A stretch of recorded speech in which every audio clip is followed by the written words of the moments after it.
اسماعیل بن ابراہیم یعنی ابن الیہ نے ابو حیان سے، انہوں نے ابو زرعہ بن عمر بن جریر سے، اور انہوں نے حضرت ابو ہریرہ رضی اللہ عنہ سے روایت کی، کہا رسول اللہ صلی اللہ علیہ وسلم ایک دن لوگوں کے سامنے تشریف فرما تھے۔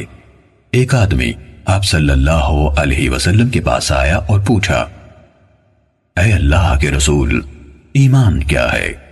آپ نے فرمایا، تم اللہ تعالیٰ، اس کے فرشتوں، اس کی کتاب، قیامت کے روز اس سے ملاقات، اس کے سامنے حاضری اور اس کے رسولوں پر ایمان لاؤ، اور آخری بار زندہ ہو کر اٹھنے پر بھی ایمان لے آؤ۔ اس نے کہا، اے اللہ کے رسول، اسلام کیا ہے؟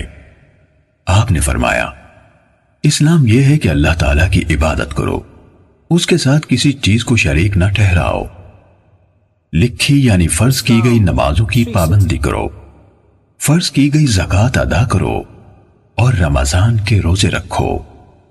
اس نے کہا، اے اللہ کے رسول، احسان کیا ہے؟ آپ صلی اللہ علیہ وسلم نے فرمایا، اللہ تعالیٰ کی عبادت اس طرح کرو گویا تم اسے دیکھ رہے ہو، اور اگر تم اسے نہیں دیکھ رہے ہو تو وہ یقیناً تمہیں دیکھ رہا ہے۔ اس نے کہا، اے اللہ کے رسول، قیامت کب قائم ہوگی؟ آپ صلی اللہ علیہ وسلم نے فرمایا، جس سے سوال کیا گیا ہے وہ اس کے بارے میں پوچھنے والے سے زیادہ آگاہ نہیں، لیکن میں تمہیں قیامت کی نشانیاں بتا دیتا ہوں۔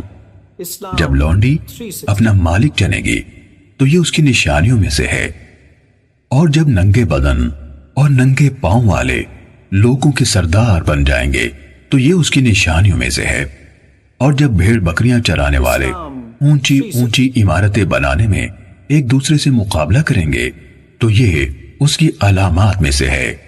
قیامت کے وقت کا علم ان 5 چیزوں میں سے ہے جنہیں اللہ تعالیٰ کے سوا کوئی نہیں جانتا ہے۔ پھر آپ صلی اللہ علیہ وسلم نے یہ آیت پڑھی، بے شک اللہ تعالیٰ ہی کے پاس قیامت کا علم ہے، وہی بارش برساتا ہے، اور وہی جانتا ہے کہ ارحام یعنی ماؤں کے پیٹوں میں کیا ہے۔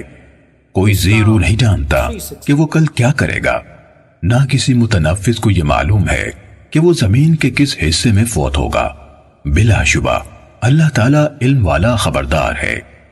حضرت ابو ہریرہ رضی اللہ عنہ نے کہا، پھر وہ آدمی واپس چلا گیا تو رسول اللہ صلی اللہ علیہ وسلم نے فرمایا، اس آدمی کو میرے پاس واپس لاؤ۔